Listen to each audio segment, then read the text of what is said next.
Line squash அசல் பழங்களிலிருந்து தயாரிக்கப்பட்ட real squash கூலா ஜோரா. Periyar Maniammai Institute of Science and Technology, Tanjavur. BTech Biotechnology with specialization in computer science and biology. என்னுடைய personal இன்டர்வியூவாக இதை நீங்கள் எடுத்துக்கணும். சினிமாக்கும் இதுக்கும் சம்பந்தம் கிடையாது. இது எதுனாலையும் கிடையாது. இது ஆச்சு அதனால பேசுகிறேன் அப்படிலாம் கிடையாது. இத்தனை நாள் நான் பேசாமல் இருந்ததே ரொம்ப முட்டாள்தனமாக நான் ஃபீல் பண்ணுறேன். ஏன்னா ரவி மோகன், ஜெயம் ரவி அவர் ரொம்ப சாஃப்ட்டு. அவர்கிட்ட எது சொன்னாலும் அவர் கேட்டுப்பார், புரிஞ்சுப்பார், அவர் விட்டு கொடுத்துருவார். எஸ், அதுதான் என் கேரக்டர். அப்படி தான் நான் இருந்துகிட்டு இருந்தேன். ஆனால் சாது மிராண்டால் காடு கொள்ளாது. சாதுவாக இருந்த என்ன நிறைய பேர் சீண்டணும்னு நினைக்கிறாங்க. அவங்களுக்கெல்லாம் நான் ஒன்று சொல்லிக்கிறேன். இதுதான் என் ஆஃபீஸ், இங்கே வாங்க. மறைமுகமாக எதுவும் வேணாம், டைரெக்டாக வாங்க, டைரெக்டாக பார்த்துக்கலாம். எத்தனை பேர் என்னை கீழே இழுக்கணும்னு நினச்சாலும் அத்தனை பேருக்கும், இது நான் சினிமா பற்றி பேசவே இல்லை, ஆல்ரெடி சொல்லிட்டேன், பர்சனல் தான். அத்தனை பேருக்கும் நான் ரெடியாக இருக்கேன். என்னை எப்பெல்லாம் ஆசைப்படும் போதெல்லாம் பஞ்சிங் பேக்காக யூஸ் பண்ணணும்னு நினச்சவங்க எல்லோரும் இப்போ வாங்க. கராத்தே பாபு மாதிரி தான் நான் கிக் அடிக்க போகிறேன். ரெடியாக இருக்கிறேன் நான். ஸோ முதல்ல நான் சொல்ல வேண்டியது என்னென்னா, என் படம் இனிமேல் ஸ்க்ரீனில் ரிலீஸ் ஆகாது. என் டைவர்ஸ் கிடைக்கிற வரைக்கும் நான் நடிக்க போகிறது கிடையாது. ஏன்னா என்னால் நடிக்க முடியல. எனக்கு நடந்த அவமானங்கள், தேவையில்லாத அவமானங்கள் என்னால் தாங்க முடியலை. அதனால் என் டைவர்ஸ் கிடைக்கிற வரைக்கும், என்னை சீண்டி பார்க்கணுன்னு நினைக்கிற வரைக்கும் எல்லாருக்கும் இங்கே தான் இருப்பேன். வாங்க, சீண்டி பாருங்கள். இனிமேல் சாது கிடையாது நான். அதனால் என்ன நடக்குதோ பார்த்துக்கலாம். மற்ற விஷயங்கள், என் வேலை விஷயங்கள், அதை எப்படி சரி பண்ணணும் என்னன்றதை நான் பார்த்துப்பேன். இவ்வளோ நாள் என் கூட நின்ன உங்கள் எல்லாருக்கும் ரொம்ப ரொம்ப நன்றி. என்றைக்கு என் டிவோர்ஸ் கிடைக்குதோ, என்றைக்கு என் பர்சனல் லைஃப் சரியாகுதோ, என்றைக்கு இந்த சைபர் புல்லிங் எல்லாம் நிற்குதோ, எல்லாத்தையும் நான் பார்த்துட்டு தான் இருக்கிறேன். எல்லாம் எனக்கு வரும். எனக்குன்னு இருக்கிற ஒரு சில டீம் இருக்காங்க. மற்றவங்கள மாதிரி 25 பேர் கொண்ட குழுவெல்லாம் எனக்கு கிடைக்காது. நான் யாரையும் பர்சனலாக யாரையுமே நான் சொல்லலை. ஏன்னா இது மற்ற ஹீரோஸையோ இவங்களையோ அவங்களையோ எதுவுமே கிடையாது. சினிமாவுக்கும் இதுக்கும் சம்மந்தமே கிடையாது. இது என்னுடைய பர்சனல் லைஃப். 23 வருஷம் ராத்திரி பகலுமா நான் வேலை செஞ்சுருக்கேன். 95% of my movies are successful. இதெல்லாம் நானே சொல்லிக்கணும்னு நினைக்கும் போது எனக்கு கொஞ்சம் கேவலமாக தான் இருக்குது. இருந்தாலும் கேவலப்படுத்துகிறவங்க முன்னாடி அதை சொல்லி காட்டுறதுல தப்பே கிடையாது. My achievements I only know, my fans, my true fans know. State award winner 2வது படத்தில் கலைமாமணி. என்னென்ன அவார்ட்ஸ் வேணும் சொல்லுங்கள், எல்லாமே நான் வாங்கியிருக்கேன். என்னுடைய சொந்த உழைப்பில் வாங்கினது. எங்கள் அப்பாவும் எங்கள் அண்ணனும் நடுவில் 4 வருஷம் வேலையே செய்யலை. இதெல்லாம் நான் நான் யங் ஏஜில் சொல்கிறேன். எவ்ரி டே காலைல எழுந்துச்சு நான் ஷூட்டிங் போயிருக்கேன் என் குடும்பத்தை காப்பாற்றுறதுக்காக. என் குடும்பம் தான் எனக்கு எல்லாமே. அவங்கள ஏதாவது சொன்னாலோ சீண்டணும்னு நினச்சாலோ நான் சும்மா இருக்க மாட்டேன். இனிமேல் என்ன நினச்சிட்டு இருக்காங்க? சும்மா இருந்துருவான், குவைட்டாக இருந்துருவான், அவன் எல்லாம் பண்ணிக்கலான்னு நினைக்கிறாங்களா? சொல்லட்டுமா என் நியாயத்தை? இத்தனை நாள் நான் பேசாமல் இருந்தது என்னோட தப்பு. சரி விட்டுருங்க, போடுறோம், பார்க்கலாம். பொம்பளை இது அது. என்னங்க பொம்பளை? என்ன ஆம்பளை பொம்பளை? என்ன ஃபெமினிசம்? ஃபெமினிசம்னா என்னன்னு தெரியுமா யாருக்காவது? ரேப்புக்கு அகைன்ஸ்டாக படம் எடுத்தவன்னா படம் ஓடுமா இல்லையான்னு தெரியாது. இதை எப்படி எடுக்கணும்னு யாருக்கும் தெரியாது. கண்டிப்பாக தேவைன்னு சொல்லி அந்த படத்தை நான் எடுத்தேன். கஷ்டப்பட்டு பண்ணது நான். பெண்களுக்கு உரிமை இருக்கணும்னு சொன்னது நான் என் படங்களில். என்ன சொல்கிறீங்களா பெண்களை பற்றி தெரியாதுன்னு? எனக்கு எங்கள் அம்மா என்ன அப்படி வளர்க்கலை. பேராண்மை படத்தில் நான் சொன்ன டயலாக் எல்லாருக்கும் இன்னைக்கு வரைக்கும் சொல்லிட்டு இருக்காங்க. பெண்கள் மிகப்பெரிய சக்தி, அது தேவையில்லாமல் வீணடிக்கக்கூடாதுன்னு நினைக்கிறேன். நான் சொன்னேன். ஏன் 14 வருஷம் இருந்தேனே நான் என்னோட எக்ஸ் லைஃப்பில். அப்போல்லாம் சொல்லி அவர் கடவுள், அவர் திட்டினதே கிடையாது. நான் தான் திட்டுவேன். எல்லா இன்டர்வியூ இருக்குது, எல்லா எவிடன்ஸும் வருது, நிறையா இருக்குது. 2 வருஷம் நான் குவைட்டாக இருந்தது உண்மை ஜெயிக்கணும், சத்தியம் நிலநாட்டணுன்ற ஒரே காரணத்துக்காக தான் நான் குவைட்டாக இருந்தேன். எல்லாம் வருது, உங்களுக்கு சர்ப்ரைஸ் வெயிட்டிங்ஸ் இல்லதெல்லாம் வெயிட் பண்ணுங்க, கொஞ்சம் எனக்காக பொறுமையாக இருங்க. அதான் ஃபெமினிசம். என்ன நினச்சிட்டு இருக்கீங்க ஃபெமினிசம்னா? நான் யார்? நானும் ஃபெமினிஸ்ட் தாங்க. எப்படிங்க என் குடும்பத்தையே நான் அகேன்ஸ்டாக எப்படிங்க பேசுவேன்? 14 வருஷம் பேசலையே, பொறுத்துக்கிட்டேனே. என் பிள்ளைங்களை பார்க்க விட மாட்டாங்க. என்னோட லைஃப்ஸ் ஹாப்பியஸ்ட் டேன்னு நான் ட்வீட் பண்ண அவனும் நானும் சேர்ந்து டிக் டிக் டிக் படம் நடிக்கும் போது ஏன் பிள்ளைங்க நான் எப்படிங்க விடுவேன்? கேட்டுட்டே இருப்பீங்களா இப்படிதான்?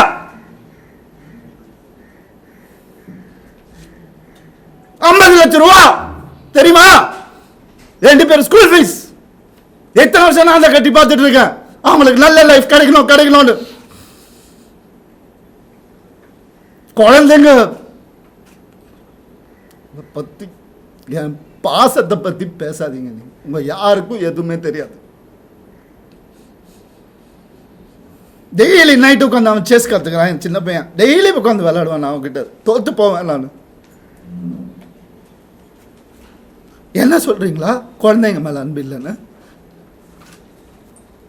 பார்க்க விட மாட்டாங்க. போன் கான்ஃபிஸ்கேட் பண்ணி வச்சிருக்காங்க. ஸ்கூலுக்கு பாடி கார்டு அனுப்புறாங்க. என் பசங்க பார்க்கணும் இந்த வீடியோவை. தெரிச்சு தானே ஓடி வந்தேன் நான். அந்த லைஃப் பிடிக்கலன்னு இத்தனை நாள் இருந்தால அப்பெல்லாம் தெரியலையா? நான் அப்பெல்லாம் பார்த்துக்கல. எவ்வளவு கோடியில வீடு என்ன கேளுங்க போய் வெளியில. ஈஸியாரே சொல்லும். யாருக்காக? எல்லாம் அவங்களுக்காக தான் நான் பண்ண. இருக்கும் போது பார்த்துக்க முடியல, நான் இல்லாதப்ப மூடிட்டு இருக்கணும். ஒரு குழு அமைச்சு இவங்களை இப்படி காசு கொடுத்து இவங்கள அப்படி எனக்கு தெரியாத அதெல்லாம் பண்றதுக்கு பிறந்து வளர்ந்தவன் சொல்லி கொடுத்ததே நான் தான். ஏன் தெரியுமா? நான் திரும்பி வந்தேன் 6 மாசம் நான் காணாம போயிருந்தேன். வேணாம் தேங்க்யூ. இது ஃபெமினிசம். என்கிட்ட கேட்குறாங்க எப்படி அவன் வரான் பார்த்துடலாம் ஷூட்டிங்க்கு. ப்ரொடியூசர் ஆக்னதே நான். என்கிட்ட கேட்குறாங்க யாராவது பார்த்துருக்கீங்களா? குடும்பமா ஒரு எக்ஸ் குடும்பம் வந்து இன்டர்வியூவில் வர்றது யாராவது பார்த்துருக்கீங்களா? எனக்கே தெரியாது. சர்ப்ரைஸ் தான். வந்து ஏன் மாப்பிள்ள, ஏன் இது, ஏன் அது, எதுக்கு? நான் பாட்டுக்கு தானே இருந்தேன். அப்படியே போயிருக்கலாமே. எதுக்கு சுரண்டி ரத்தம் வர்ற அளவுக்கு உயிர் போகிற அளவுக்கு சுரண்டுனா என்னங்க பண்ணுறது ஒரு மனுஷன்? எனக்கு இப்படிலாம் பேச தெரியாதா?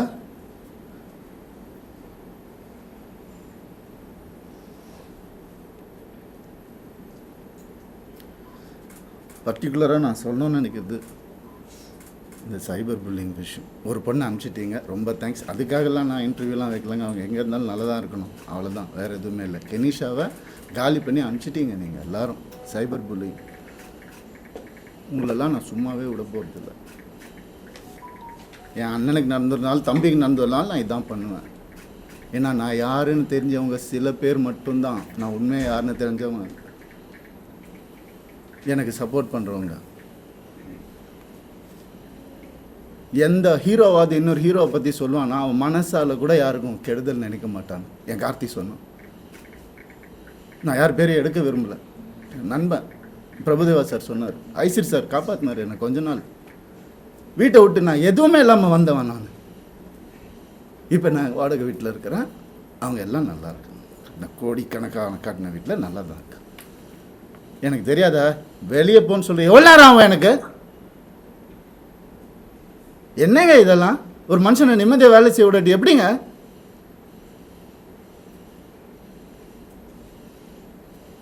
சும்மாவே இருக்கணும், என்ன கிண்டல் பண்ணாலும். ஏன்? ஏன்னா நான் செலிபிரிட்டி, இமேஜ் தேவையில்லை. மனுஷன் முதல்ல, நான் ஆம்பளை பொம்பளைலாம் அப்புறம். மனுஷன், ஒரு மனுஷனுக்கு ஒரு கஷ்டம் வரும்போது அப்போ மட்டும்தான் தெரியும் அவன் கூட யார் இருப்பாங்க. அப்படின்னு என்ன பொண்ணு தாங்க கெனிஷா. எப்படி வளர்ந்தவங்க தெரியுமா? அவங்க வீடியோ போட்டு அதில் ஒரு சைபர் புல்லிங். ஒரு பொண்ணு என்ன புரிஞ்சுக்கிச்சு, ஏன் பார்க்காத ஹீரோயினாங்க, என் வேலையே அழகான பொண்ணுங்க கூட தான் நடிக்கிறது. அதான் என் வேலையே. எப்படி ஆளுகள் மயங்கி போயிட்டாங்களா? இத்தனை வருஷம் சொல்ல, அவங்களுக்கு ஒரு ரீசன் தேவை. எதுக்கு போறான்னு தெரியக்கூட, இதை புடி போய் எவிடன்ஸ் கிரியேட் பண்ணு, இது பண்ணு, இன்வெஸ்டிகேஷன் ஆஃபீஸரை கூப்பிடு. வரும், எல்லா ப்ரூஃப் வருது, எல்லாம் வரும், ஒவ்வொன்றா வெளியே வரும். அவங்க குடும்பத்திலிருந்தே வரும். அவங்க குடும்பத்துலேருந்தே நிறைய பேர் என்கிட்ட கான்டாக்ட் பண்ண, உனக்கு எதாவது வேணும் நான் நான் வந்து வாயை பொத்திக்கிட்டு வேண்டாம், தேவையில்லை, நான் ஹேண்டில் பண்ணிக்கிறேன். ஒரு நாளில் என் டைவர்ஸை நான் முடிச்சிருப்பேன். நான் பசங்கன்றதுக்கு ஒரு காலந்த வாயை மூட்டு இருந்தேன். நான் என்னெல்லாம் அந்த போய் கேட்டு பாருங்கள், அந்த வீட்டில் என்னெல்லாம் நடந்திருக்குன்னு ஊருக்கே தெரியும். அந்த வீட்டில் என்னெல்லாம் நடந்திருக்குன்னு எங்கள் அப்பா அம்மா கையெடுத்து காலில் ஊந்து கேட்டாங்க, என்ன வேணாம்ப்பா அந்த குடும்பம்னு சொன்னாங்க. எனக்கு அச்சதை போடும் போதே இப்படி தான் போட்டாங்க, நாசமாக போன்னு தான் போட்டாங்க. என்னால் சொன்னதை கேட்க மாட்டாங்க. இன்றைக்கி நடந்துருச்சு. எத்தனை நாள் வேலை செய்ய இல்லையா? அதான் ஃபெமினிசம். அவர் தான் சொன்னார் வேலை செய்ய இல்லைன்னு. சரி, ஏன்னா அப்பா அம்மா வந்துட்டு வேலையெல்லாம் எதுக்குப்பா நீ தான் சம்பாதிக்கிற அப்படிலாம் சொன்னாங்க. சரி, வீட்டை விட்டு வெளியே வந்துட்டோம். அப்போயாவது கேட்க வேண்டியது என்ன? ஃபெமினிஸ்ட் இருந்தால் என்ன பண்ணணும்? நான் போவேன் வேலைக்குன்னு சொல்லியிருக்கணும்ல. என்ன நினச்சிட்டு இருக்காங்க எல்லாரும்? இதில் வேற ஒரு சப்போர்ட் அவங்களுக்கு. அந்த இது பேரில் எடுக்கக்கூடாது, கேஸ் வரும். புரியுது எனக்கு. ஆல்ரெடி 100 கேஸ் இருக்குது என் மேலே, ஆல்ரெடி கடன் இருக்குது, எல்லாமே இருக்குது என் மேலே. இருந்தாலும் உங்கள் எல்லாருக்காகவும் நான் சிரிச்சுக்கிட்டே இருக்கேன். எப்போவுமே சிரிச்சுக்கிட்டு எங்கேயாவது எனக்கு சோகம் தெரிஞ்சுதான். ஏன்னா நான் சந்தோஷமாக இருந்தேன். நான் தெரிச்சு தானேங்க வந்தேன். வந்தவனை கூட நிம்மதியாக வாழ விடாட்டி ஒரு ஒரு ஒரு சின்ன ஒரு ஒரு அன்பு இருந்திருந்தா எதுக்கு வந்திருப்பேன்? ஏன் வந்திருப்பேன்? யாராவது யோசிச்சு பார்த்தீங்களா? நான் இப்படி பேசணுமா? இத்தனை வருஷம் நான் கஷ்டப்பட்டு வாழ்ந்து என் மேலே ஒரு பிளாக் மார்க் இல்லாமல் 23 வருஷம் எவனாவது இருக்கா? நான் கேட்டு பாருங்க. 23 வருஷம் எப்படின்னே புரியல எனக்கு. எப்படி ஏன் நிம்மதியாக இருக்க விட மாட்டேறீங்க? எனக்கு புரியல. என்ன தப்பு நான் செஞ்சேன்? லீகலாக தான் தப்பு செஞ்சேனா நான்? இல்லை. எப்படி இவ்வளோ 45 வயசில் எப்படிங்க அந்த அழகு பின்னாடி ஓடுற? என்னங்க பேசுறீங்க? அழகான ஹீரோயின் நடிகர் தாங்க என் வேலையை. அப்பெல்லாம் ஓடாத, இப்போ ஏங்க ஓடணும்? ஒரு ரீசன்.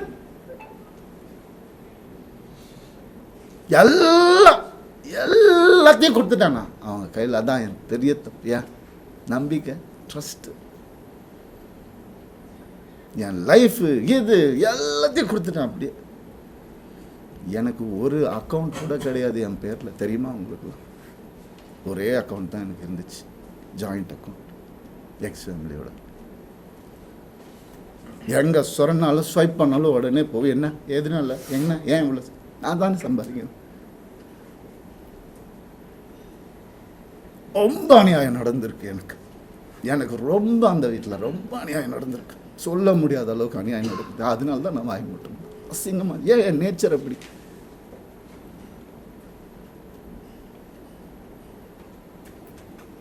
முடியலைங்க. எப்படி வந்து ஒரு ஒரு ஒரு டீமை அமைச்சு ஒருத்தனை எப்படி காலி பண்ணலாம்? நான் உயிரோடு இருக்கக்கூடாது அவங்களுக்கு. மேக்சிமம் அதுதான் நடந்துடும், கண்டிப்பாக நடக்கும் இது. ஆனால் நான் எல்லாரையும் முடிச்சுட்டு தான் நான் போவேன். சந்தோஷமாக போவேன், சிரிச்சிட்டே தான் போவேன். ஆல்ரெடி எல்லாம் ஸ்டார்ட் ஆகிடுச்சு. ஃபோக்கஸ் பண்ணிக்கோங்க. I started hurting myself. என் குழந்தைங்கள என்னை பார்க்க விடல. I started hurting myself. தான் இந்த கை பார்த்துக்கோங்க, நார்மலாக தான் இருக்கு. இதுதான் நடக்கும். அதான் உங்களுக்கு வேணும். I gave in to every thing, not any more. வர சொல்லுங்கள், மொத்த ப்ரூஃபும் இருக்குது என்கிட்ட. வர சொல்லுங்கள் தேடி. என்ன வேணால் நடக்கட்டும்.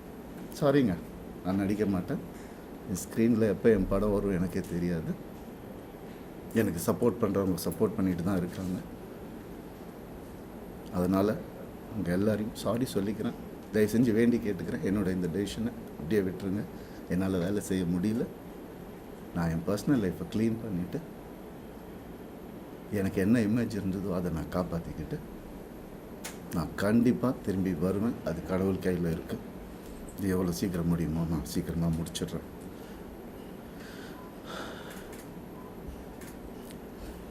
சில விஷயங்கள் சொல்லணுங்க, அது ஓப்பனாக சொன்னால் தான். அது இந்த 3 லெட்டர் நடிகை இருக்காங்க, நான் சொன்னல ஆல்ரெடி நிறைய கேஸு. அவங்க பேரை சொன்னால் அவங்களும் என் பேரை தெரியாமல் என்னை வந்து அட்டாக் பண்ணுறாங்களாம். இட்லி நடிகை அதையும் சொல்லிடுறேன் நான். 3 பேர் ஹீரோஸ் என்கிட்ட, பெரிய ஹீரோஸ், அவங்க ஜென்ரேஷன் ஹீரோஸ் வந்து என் குடும்பத்தை கெடுக்க வந்த இவாவை அசிங்கமான வார்த்தையில் சொன்னாங்க. நாசமாக போயிருக்கும். 3 பேரோட வாழ்க்கையை கெடுக்கிறதுக்கு ரெடியாக இருந்த அந்த ஒரு பொம்பளை என் லைஃப் பற்றி பேசுகிறாங்க. ஆனால் வேறு ஏதாவது பிரச்சனை வந்து அப்படியே நான் ஃபெமினிஸ்ட், நான் இப்படி ஆகிடுவேன். என்ன ட்ராமா இதெல்லாம்? உனக்கெல்லாம் ஏதாவது துப்பு இருக்கா என்னை பற்றி பேசுறதுக்கு?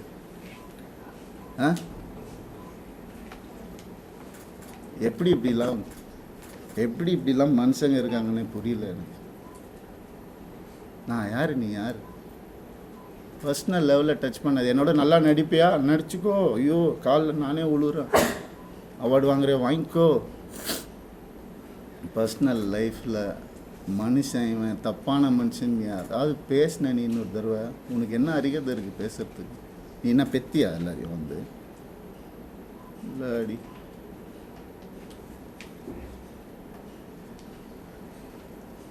தண்ணி கொடுங்கப்பா.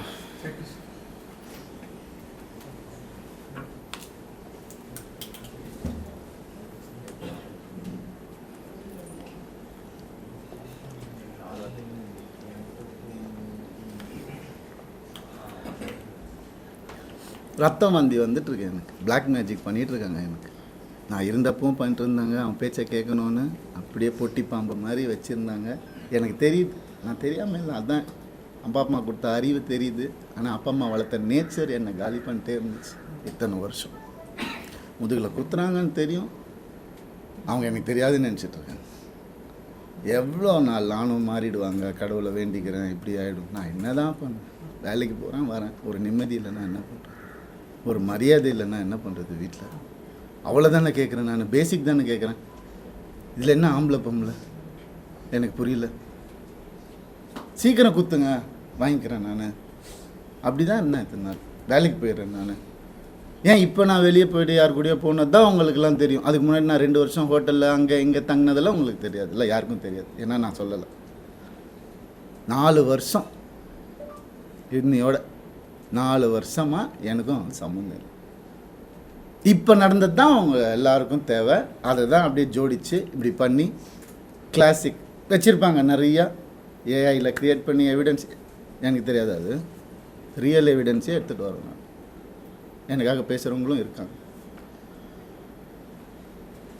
இதெல்லாம் தப்பு. ஒருத்தரோட வாழ்க்கையில் விளையாடக்கூடாது, ஒருத்தரோட இமேஜில் விளையாடக்கூடாது.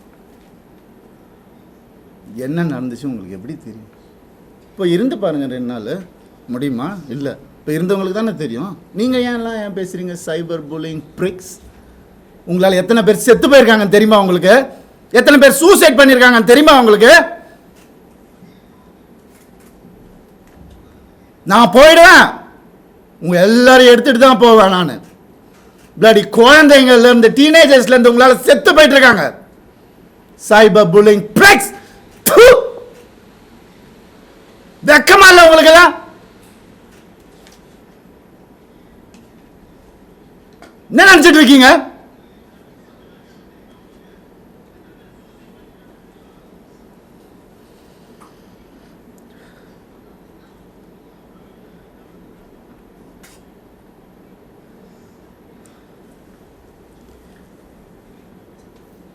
பண்ணி தான் ஆகணும், வேறு வழி இல்லை எனக்கு.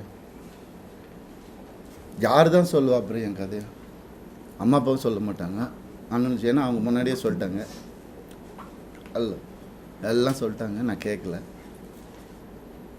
நிறைய அநியாயங்கள் நடந்திருக்கு எனக்கு. டே 1லேருந்து அவங்கள கையை அறுத்துக்கிட்டு தான் என்னை கல்யாணம் பண்ணாங்க. பிளாக்மெயில் மேரேஜ் தான் இது. பாருங்கள் வேணா ஃபோட்டோஸை. இன்றைக்கி என்னைய பண்ண வச்சிட்டாங்க. அதுதான் நடக்கும்.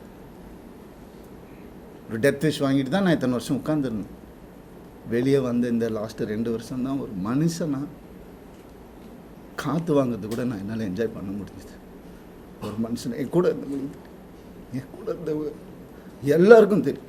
இன்றைக்கி யாரெல்லாம் என் கூட இருக்காங்களோ அவங்க எல்லாருக்குமே தெரியும். இப்படி ஒரு அதுக்குள்ளே 2 வருஷம் கல்யாணம், வீட்டை விட்டு பிரித்து கூட்டு வந்துட்டு இங்கே வந்துட்டு வீடு கட்டணும், இது கட்டணும், அது இங்கே வேலைக்கு போவோம், அங்கே வேலை, யார் காசு கொடுத்தாலும் வாங்கிக்கோ, நமக்கு இதுதான் முக்கியம். அதுதான் என்ன? அதில் 3 படம் எனக்கு போச்சு, ஃபெயிலியர் ஆயிடுச்சு. ஏதோ பண்ணேன். அவங்க வீட்டோட ப்ரொடக்ஷனு ஒரு படம் முடியறதுக்குள்ளே இன்னொரு படம் டேட். அப்போ நான் வெளியே படம் பண்ண தேவையில்லை, கம்பெனி ஆர்டிஸ்ட் நான். அப்படியே என்ன சீரியல் ஆர்டிஸ்ட் மாதிரி உள்ளே வச்சு என்ன இது பண்ணுவீங்க.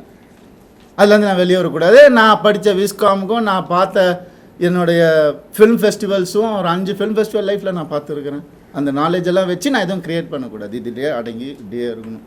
அவங்களுக்கு பிடிக்கிற மாதிரி படங்கள், மாசா கமர்ஷியலாக. உங்களுக்கு தெரியும் என்ன மாதிரி படங்கள் நான் பண்ணியிருக்கேன்னு உங்களுக்கு தெரியும். சாதாரணமாக முடியாது. காசுக்காக பண்ண படங்கள் எதுவுமே இல்லை. இருக்குது, சாப்பிட்ணும்ல, பண்ணியிருக்கேன். இருந்தாலும் என் ஓன் இன்ட்ரெஸ்ட்டில் எவன் ஜாம்பி படம் பண்ணுறான், எவன் ஸ்பேஸ் படம் இந்தியாவில் ஃபஸ்ட் டைம் எவன் பண்ணுறான், எதுக்கு நான் பண்ணணும்? ஓடுமா ஓடாதான் தெரியாது. இருந்தாலும் மெனக்கெட்டு என் ஆடியன்ஸுக்கு நான் நல்ல ப்ராடக்ட் கொடுப்பேன். அது ஒன்று தான் எனக்கு தெரியும். அது ஒன்று தான் நான் ஃபோக்கஸ் பண்ணது என் லைஃப்பில். ஏன்னா நீங்கள் போட்டது, நீங்கள் போட்ட சாப்பாடு இது, நீங்கள் போட்ட பிச்சை எனக்கு.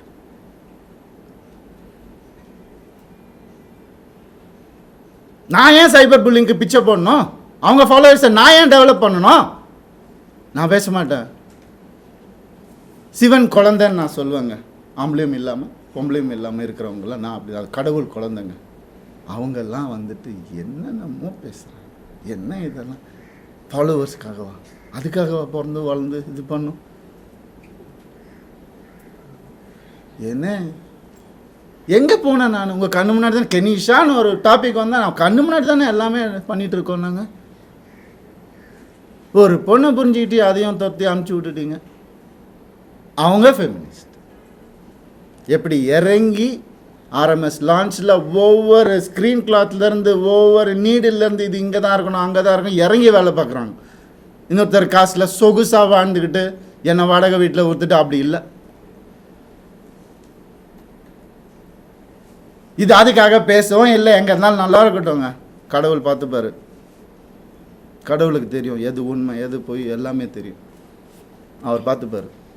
I'm very happy actually. But என்னால் வேலை செய்ய முடியல. செய்வேன், சொல்லும் போது தான் செய்ய முடியும். என்னால் அது வரைக்கும் எனக்காக கொஞ்சம் பொறுமையாக இருந்து. ஆம்பளை கூட எப்படி இருங்க நான் அவங்கக்கிட்ட போய் கற்றுக்க சொல்லணும். அதுதான் உண்மை. இறங்கி வேலை பார்க்கணும். சும்மா அதெல்லாம் இல்லை. எத்தனை எலும்பு உடஞ்சிருக்கும் எனக்கு, எத்தனை ஷூட்டிங்கில் எவ்வளோ பிரச்சனை வந்திருக்கும் எனக்கு. உடம்பு சரியில்லாமல் போயிருக்கிறேன் நான் ஷூட்டிங்க்கு. 104 டிகிரிலெல்லாம் போயிருக்கிறேன். இதெல்லாம் நான் சொல்லணுமா? கேவலமாக தான் இருக்குது. இருந்தாலும் சொல்கிறேன். இதுக்கப்புறம் நான் எதுவுமே சொல்ல மாட்டேன். அப்படி கஷ்டப்பட்டு வந்தவங்க நான். வான் வித் சில்வர் ஸ்பூன்லாம் கிடையாது நீங்கள் நினைக்கிற மாதிரி. எங்கள் அப்பா வந்து நான் பிறந்தப்போ நான் ஓட்டு வீட்டில் தான் பிறந்தேன். ஃபியட் காரு அப்புறம் வாங்கினாங்க 1, அதுக்கப்புறம் அம்பாசிடர், அதுக்கப்புறம் மாருதி, அதுக்கப்புறம் ஹோண்டா. அப்படி தான் எங்கள் அப்பா கிட்ட போய் BMW வாங்கணும் நல்ல ஸ்டேஜில் இருக்கும்போது போய் கேட்டால் அவர் சொன்னார் 3 சீரீஸ் வாங்கணுன்னா 5 சீரீஸ் வாங்கிக்கோப்பா அப்படின்னு சொன்னார். இல்லைப்பா அது நம்ம பட்ஜெட் இல்லைப்பா. எவ்வளோ இருக்கும்? 55 லட்ச ரூபாப்பா. என்னடா சொல்கிற, ஒரு வண்டியாடா அப்படின்னு கேட்டவர் எங்கள் அப்பா. நாங்கள் அப்படி தான் வந்தோம். சொல்கிறாங்க கோடிக்கணக்கில் சொத்து இருக்குது. மாதம் 25,000 ரூபா மெடிசன் செலவுக்கு அவங்க குடும்பத்துக்கு நான் அனுப்பிச்சிட்டு இருந்தேன். எல்லாத்துக்கும் இருக்குது, ரெசிப்ட் இருக்குது, எல்லாமே இருக்குது. நான் அனுப்பிச்சிட்டு இருந்தேன். என்ன கேள்வி கேட்குறாங்க வந்து உட்கார வச்சு. இந்த நிலைமைக்கு தள்ளிட்டாங்க என்ன. ஏன்? நான் வாய் முட்டு இருந்ததுனால. எதுக்கு நான் இருக்கணும்? எதுக்கு இருக்கணும்? தேவையில்லை எனக்கு, தேவையில்லைங்க. நான் ஏன் சும்மா இருக்கணும்? ஒரு ஃபேக் இமேஜை நினச்சி நான் சும்மா இருக்கணும்?